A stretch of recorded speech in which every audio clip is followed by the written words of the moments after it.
Hey you guys, welcome back to Lisa and Company. Guess what? It's time for fall DIYs, you guys. Today we are making pumpkins out of every kind of Dollar Tree jar, because I see pumpkins everywhere I'm looking right now.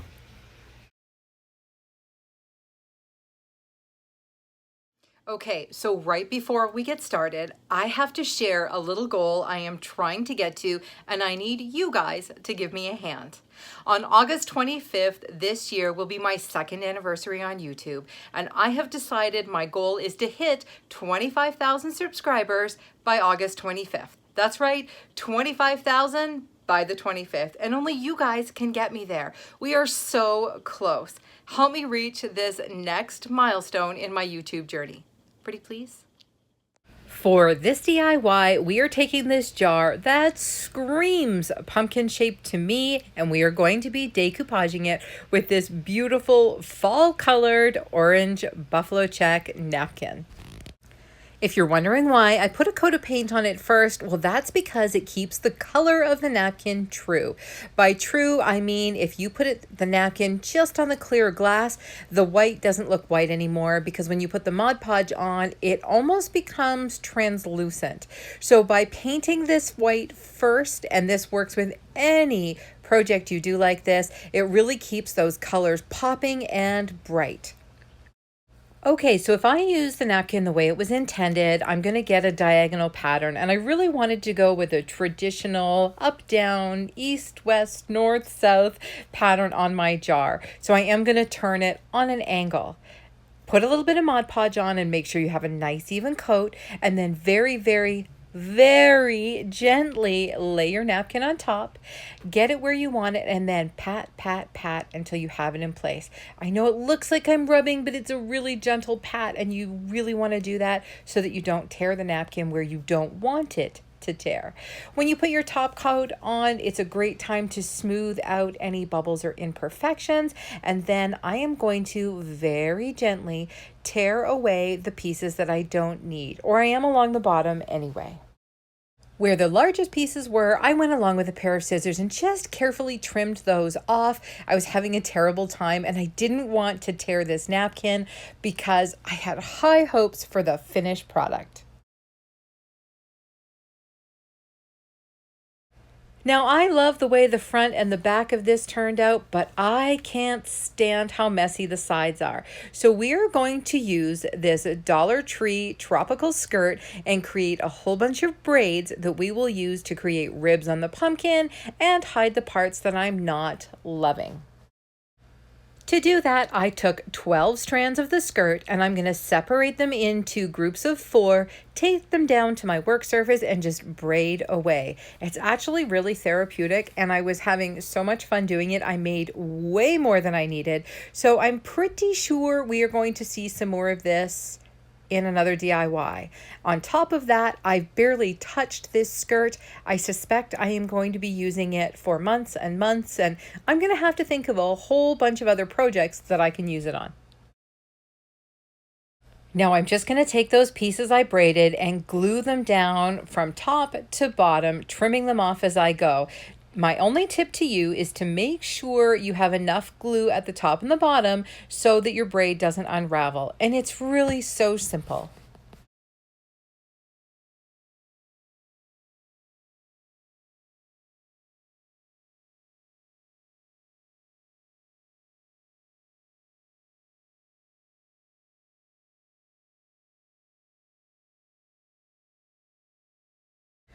I'm using that same braid to go around the top and the bottom, and that hides all my cut edges and gives this a nice finished look.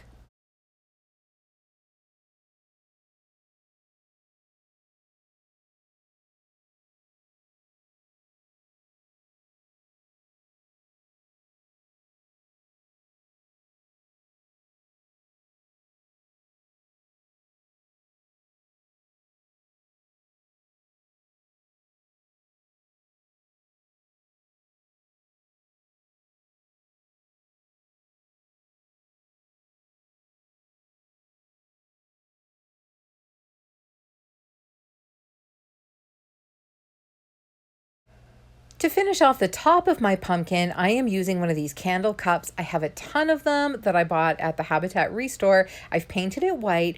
Now, I had already used my wax brush and there was just a tiny bit left on it, and I went along and just kind of rubbed it all over just to make it not a bright white and tone it down a little bit. I ended up doing exactly the same thing with the lid of this jar that I had painted white, and again, literally just using what was on the brush already. Now, where I had glued the braid down around the top had still left a little gap between the top of the braid and the jar. And that's because I didn't put the jar lid on before I glued that braid down. And I actually decided to do something a little bit different. So I've grabbed a whole bunch of individual strands, and this is because I would have needed a couple of rows of the braid. So what I did instead was twist and glue all of these individual strands. So literally put a line of glue down and then twisted the strands so they looked really neat. I also burned my finger several times. You'd think I would have grabbed my finger protector, but no, just kept working away. You will see me later in the video. The light bulb did come on eventually, and I used my finger protectors.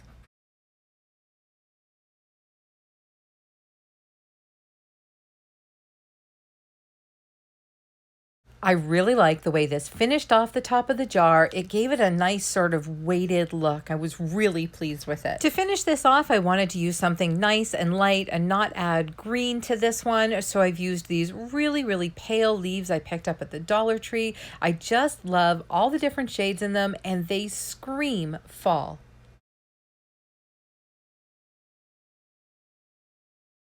I started off using some more of that tropical skirt, but decided it wasn't quite the look I was going for. But I have these awesome pip berries I just picked up from Dollar Tree, and they are green and white. And you guys know me well enough. I love anything green and white, and I love the way they finished this off. I just wrapped them around the end of one of my foam brushes to get that perfect curly cue from the pumpkin vine, and then just stretch it out and pop it on there with a little bit of hot glue. Oh, look, there's my light bulb moment, and the finger protector is here. Now, since I had that grass skirt already cut, well, it looked better once I'd put the vine on. So, this is one of those things, just like all DIY projects, that just evolved as it went. Once I had put the vine with the pip berries on and the leaves, didn't bother me so much to use some more of that tropical skirt. So I really hope you like the way this one came out. I am really happy with the end product.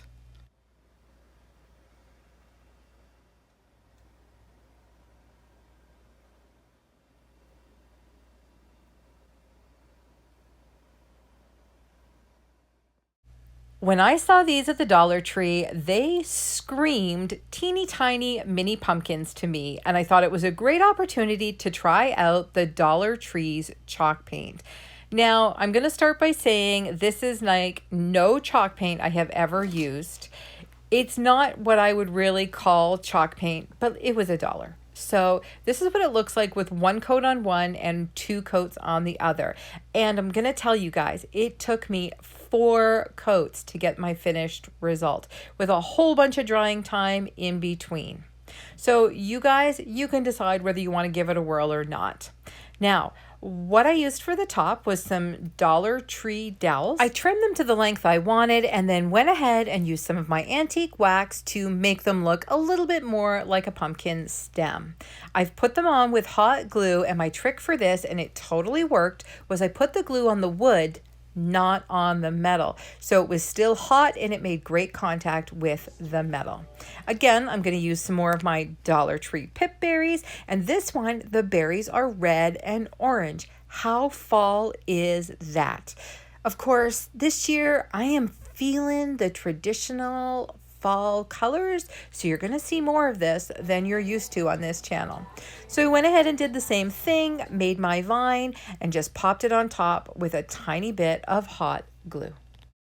I love the wire that these pip berries are on because you can really manipulate them and have them sit exactly where you want them without having to add any more glue like you do with leaves or some other materials.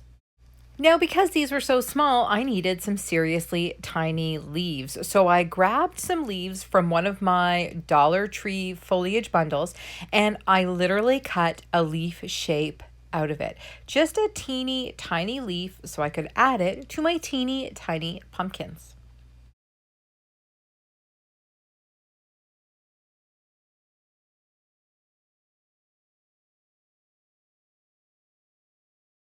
To finish it off, I put one leaf on one of the jars and two on the other, and I just love how stinking cute these are. They would look amazing tucked in with different fall home decor or even on a tiered tray.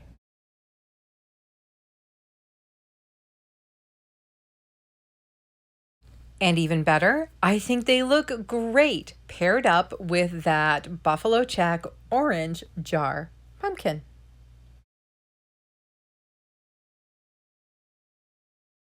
This one is so simple. I have been hoarding these Dollar Tree blocks and I keep buying more every time I see them in the stores. So it was time to finally use one. I'm going to take my homemade chalk paint and just paint the whole thing. You need absolutely zero DIY skills to do this one. I picked up these stunning transfers at Dollar Tree. I think the colors in them are absolutely beautiful. And I am simply going to pick 4 different groupings from these and put them on each of the 4 sides of my block. I did decide to add a tiny bit of antique wax to this, just so that the white wasn't quite so bright and so that some of those lighter pumpkins would show up. Now on some of these sides, I put a little bit more than I wanted. So how do I fix that? Well, I'm so glad you asked. All I did was take one of my dollar store diaper wipes and I literally just move around that stain just a tiny bit to get the look I'm going for. Now, the best part about this is if I take more off than I want, I can always add a little bit more on. If I decide even after it's dry that it's still not right, I can add a little bit more white paint with a dry brush. There are so many ways to do this, and the best part is as you're doing it, you're just layering it up and creating great texture. Once that wax is dry, it's as simple as putting down the transfer on each side and rubbing it with something.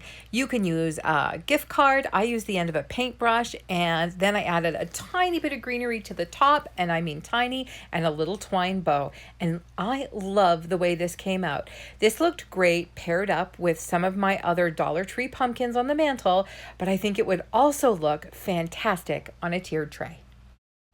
You guys, these jars screamed pumpkins at me literally from the shelves of the Dollar Tree, and I have been holding on to them ever since I saw them.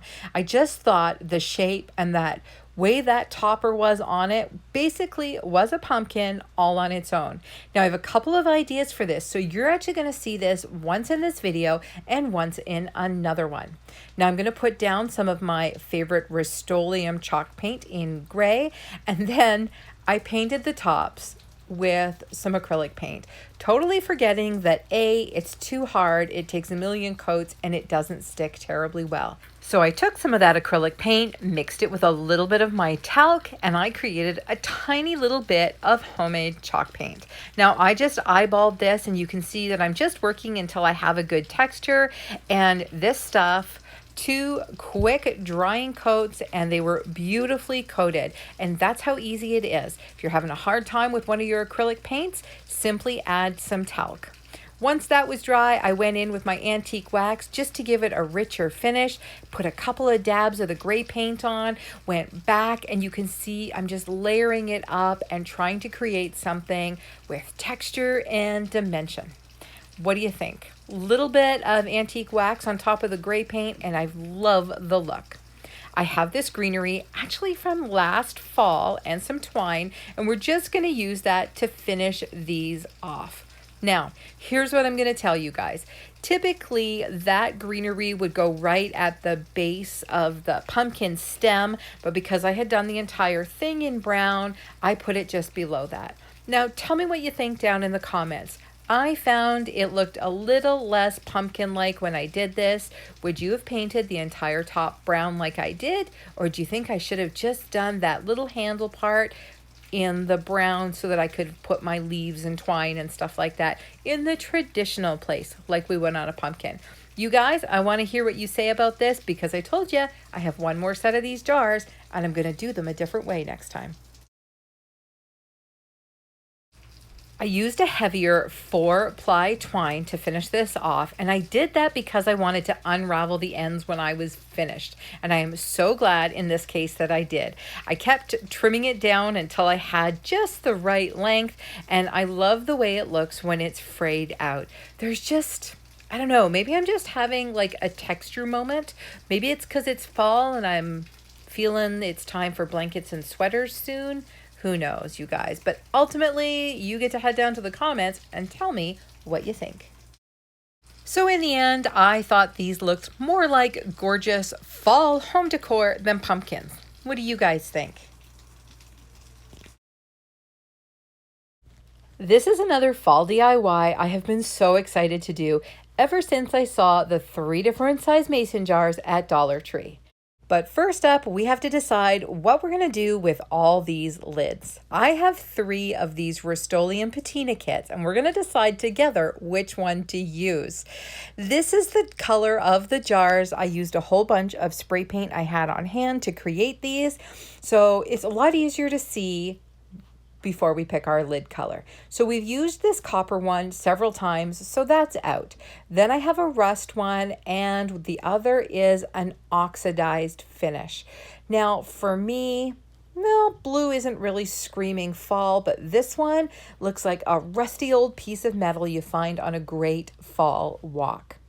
For this process, you have to do 2 coats of the primer, then 2 coats of the actual iron paint, and there are very specific dry times in between. When that is dry, you go in with your patina spray. So what this does is actually create rust. This isn't a rust finish, it literally creates the rust. But it's kind of a rush. Anyway, it takes a full 40 minutes for that to develop. Spray paint colors I used, because I know you're going to ask, are Rosemary, Brilliant Gold, even though it wasn't, and Chestnut. Most of these colors I picked up at the Restore, so you don't have a lot of choice. It's really what's there. But look how good they look with those rusted lids. Now, to create the stems on these ones, I decided to use an actual piece of stick from the yard and a combination of twine and Dollar Tree burlap leaves. So what I did was this is for the small one, I wrapped it in the skinny Dollar Tree twine and stuck it on top. For the others, I used that thicker 4-ply twine and then cut out some leaves from it, used one of the big Dollar Tree burlap leaves, and these, you guys, to me, these are the star of the show. I absolutely adore them. Okay, you guys, well, that is a wrap on our first fall video of 2021, and I hope you had fun. I have so many videos planned, like I barely have time to go to work, but I'm going to. Don't worry, boss. I'll be at work, I promise. But in the meantime, make sure you've hit that subscribe button and that notification bell so you don't miss any of the fall fun I have planned for you guys. And if you have any fun ideas, don't forget to hit the comments and let me know. You guys, thank you so much for your support. You have no idea what it means to me. Here's a couple of videos I thought you might enjoy. While you're at it, why don't you follow us over on Facebook and Instagram, where you'll see all kinds of crazy stuff from our lives. You'll get notification of our videos, and you'll even see some of our hauls. You guys, thanks so much for your support, and we'll see you in the next video.